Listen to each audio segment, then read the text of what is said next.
मिरची, बटाटा कच्चा, साबुदाणा रात्री भिजवला होता आणि शेंगदाणे असे थोडे काळे जळूस्तोवर थोडेसे भाजायचे. त्याच्याने खिचडीला छान कलर येतो. तेल घ्यायचं, त्यात टाकायचे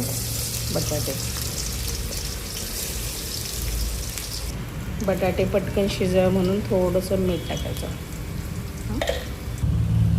शेंगदाणे चांगले भाजले म्हणून कूटचा कलर थोडासा ब्राऊन पाहिजे, त्याच्याने खिचडीला छान कलर येतो.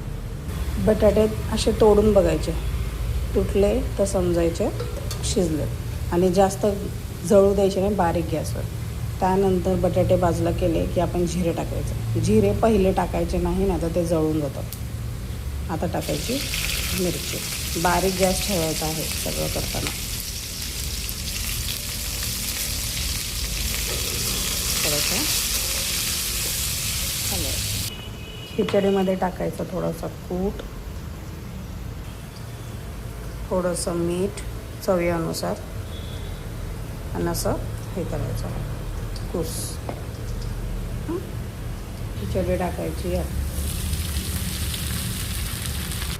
खिचडीमध्ये खिचडी मिक्स केली, त्यावर थोडीशी कोथिंबीर टाकली. आता जर कोणाचा उपास असेल तर कोथिंबीर टाकायची नाही.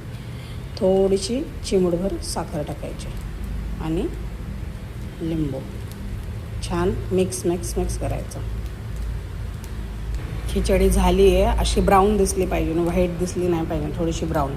गॅस बंद करायचा आणि एक 2-4 मिनटांना वाफेवरती त्याला असंच ठेवायचं. नंतर वाढायला घ्यायचं. मग ते